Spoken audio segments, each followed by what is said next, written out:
Hey there, this is Sean Webb, and I wanted to thank you for purchasing my alignment sticks.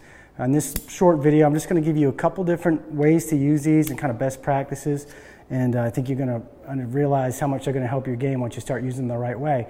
So obviously the first way to use these things is for alignment. So what does that mean? Well, in golf, the standard alignment would be parallel to your target line. So what does that mean? So basically, if I'm hitting a ball at you at the camera, if I placed a alignment rod here, let me grab a ball so you can have a reference point.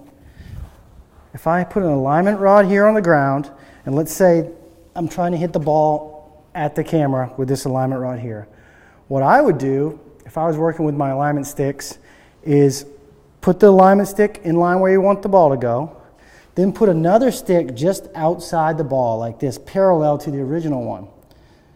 What you want to do then is take the first stick and put that in line with the ball so you have a T. So when I'm working with my students, this is the basic setup I give them to practice their alignment. So let me grab a golf club. And what you would do is you would hit balls here towards the intended target. But when you get set up, you've got a couple things to look for. You've got the ball position, which is this middle line. So with your irons, that's just left of center. And then with your driver, it's going to be up off your left heel. But the other thing you want to pay attention to is this line in relation to your feet and your body. So what I mean by that is the basic setup for golf is basically just left of the target line. So kind of parallel to the target. So if you can imagine railroad tracks, my feet are on the inside, or lined up on the inside track, and the ball is kind of on the outside track. So as I set up to that, I'm trying to get my feet, knees, hips, shoulders, and eyes all parallel to this outside line. And the other thing is I want to get my forearms parallel. So I wouldn't want to get my forearms pointed too far to the right, and conversely, I wouldn't want to get them pointed too far to the left, where if I laid a shaft across my forearms, I wouldn't want those to be out of alignment. So that gives you a great way to get set up correctly. Now, what about the club face? The club face is the CEO of the swing. It controls where the ball goes. So for that, I would set the club face down on this outside line. Make sure it's 90 degrees to that line. If it's turned in or hooded towards the ground too much or to the left, you'll notice that right away. Or if it's to the right, you'll notice it because it's not 90 degrees to this line. So line up there, slide the club in. Now you know you're square with your club face.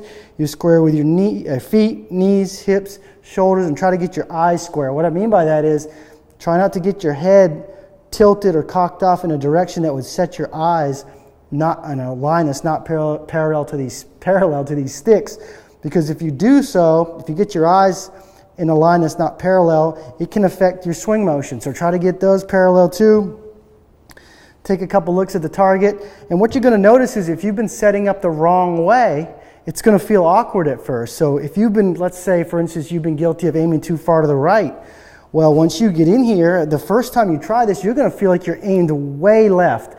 Because the way the eye works, it gets used to a certain alignment. So once you correct that, it's going to seem awkward at first and seem like you're aligning way to the left. But you need to work with it and trust it. The more you do it, the more reality will align with what's happening here in your setup. And you'll start to get used to it, and it'll start to look normal, and your alignment will improve on the course, which is going to improve your scoring. The opposite of that would be true if you're used to aiming this way. If you're a slicer and you get squared up, it's going to feel like you're aimed really far to the right.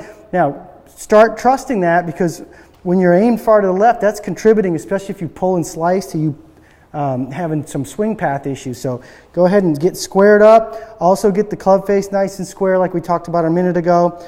And just working with these every day. You know, I have my students use these every single time they hit balls. I see all the pros I work with do this without me even having to ask them, but the amateurs I work with don't tend to even do it at all. So I try to promote all my players to use the alignment sticks, use the T station. This is the most basic way to use the alignment sticks, but one of the most valuable. So when you go to the range, set up your T square, get used to aligning square to the target. You're going to see your scores go down. You're going to hit better shots. You're going to have more fun, and that's what it's all about. So again, thanks for purchasing my alignment sticks. We'll see you soon.